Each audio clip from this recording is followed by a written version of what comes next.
हरे कृष्णा दर्शकों, मेरे इस वीडियो में आप सबका हार्दिक स्वागत है। धन कमाने का प्रयास हम सभी करते हैं। जो लखपति होता है वो सोचता है मैं करोड़पति बन जाऊं, और जो करोड़पति होता है वो सोचता है कि मैं अरबपति बन जाऊं। और इसी प्रयास में हम रात दिन जी तोड़ मेहनत करते हैं। और कुछ लोग ऐसे होते हैं जो भाग्य से ही धनवान परिवार में पैदा हो जाते हैं और उन्हें सहस्र में ही धन प्राप्ति हो जाती है। देखिए, धन प्राप्त करना कोई मुश्किल कार्य नहीं है। बस हमें बहुत छोटी-छोटी बातों पर ध्यान देना होता है और धन स्वयं चलकर हमारे पास आता है। सबसे पहले तो मैं आपको बताना चाहूँ कि धन की 3 गति होती हैं। पहली होती है दान, दूसरी होती है भोग और तीसरी होती है विनाश। धन का जो सर्वाधिक उत्कृष्ट प्रयोग माना गया है वो दान में माना गया है। दान करने से धन शुद्ध होता है। दान करने से समृद्धि बढ़ती है और धन कम हो जाता है। अब आप समझेंगे ऐसा कैसे होता है। देखिए, अगर हमने किसी को 100 रुपये दान कर दिए तो हमें लगेगा कि हाँ, 100 रुपये हमारी जेब से कम हो गए।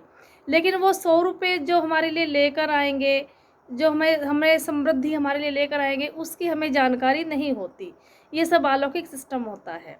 इसलिए सदैव हमें प्रयास करना चाहिए कि जितना भी हम करें इसमें से 5% 10% दान करते रहें।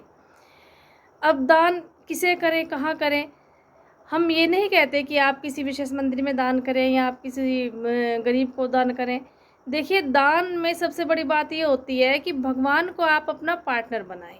जो भी आप धन अर्जित कर रहे हैं, जो भी आपकी इनकम हो रही है, उसमें आप भगवान को अपना पार्टनर बनाएं। 5% का, 10% का, 15%, जितना भी आपका सामर्थ्य होता है। और भगवान को पार्टनर बनाने के बाद आप देखेंगे कि आपकी आय में तो वृद्धि हो ही रही है, साथ ही आपके घर में भी समृद्धि आनी शुरू हो गई है। अब आप ये कहेंगे कि इतनी तो हमारी कमाई है नहीं कि भगवान को पार्टनर बनाएं। तो मैं आप लोगों से कहना चाहूँगी कि भगवान को ज़्यादा की ज़रूरत नहीं होती। ज़्यादा की ज़रूरत इंसानों को होती है। भगवान तो थोड़े में ही संतुष्ट हो जाते हैं। अगर आप 100 रुपये कमाते तो उसमें से 10 रुपीज़ भगवान को दो, 5 रुपीज़ भगवान को दो। क्योंकि भगवान को अगर हम थोड़े में से थोड़ा नहीं दे सकते तो अधिक में से अधिक देना भी हमारे लिए संभव नहीं हो सकता। अब अगर हम भगवान को 5% देते हैं तो समझिए, अगर कल हमारे पास 100 करोड़ होते हैं तो हम उसका 5% कैसे दे पाएंगे, क्योंकि हमें तो आदत ही नहीं है देने की। इसलिए आज से नियम बनाएं, अपने धन की शुद्धि के लिए धन में से कुछ धन बचाकर ईश्वर के नाम पर ज़रूर रखें। अब आप कहेंगे कि उस धन का क्या करना है। हम सब के अंदर ईश्वर का अंश, हम सब भगवान की जीवात्माएं हैं और हम सबके अंदर उस ईश्वर का वास होता है। तो इसलिए आप भूखों को भोजन कराएं, ज़रूरतमंदों को अपने धन से उनकी ज़रूरतों को पूरा करें। किसी की बेटी की शादी नहीं हो तो वहाँ शादी में सहयोग कर सकते हैं। वो भगवान का दिया धन, भगवान के लिए जोड़ा गया धन, भगवान के ही जो जीव हैं उनके काम आना चाहिए। इसके अलावा आप कोई प्याऊ लगवा सकते हैं, आप कोई पानी की व्यवस्था करा सकते हैं, आप कोई धर्मशाला बनवा सकते हैं। बहुत सारे कार्य होते हैं जो हम इस धन से कर सकते हैं। दूसरी गति हमने बताई भोग। कुछ व्यक्ति ऐसे होते हैं कि जितना धन अर्जित करते हैं उतना ही वो अपने खर्चों में यूज़ कर लेते हैं। ये भी अच्छी बात है, ये भी धन का अच्छा उपयोग है।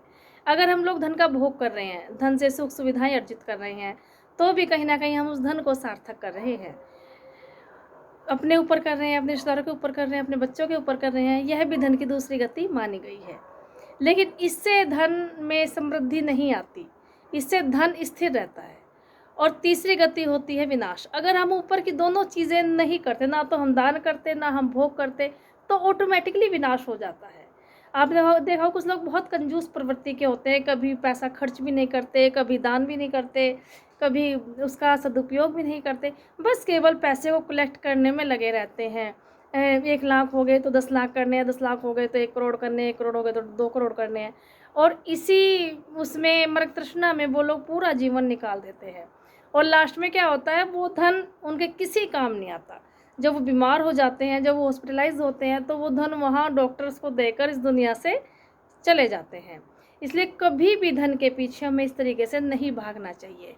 स्मरण रखिए, जिस प्रभु ने, जिस श्री कृष्ण ने हमें दुनिया में पैदा किया है, हमारा निर्वाह करना उनकी जिम्मेदारी है।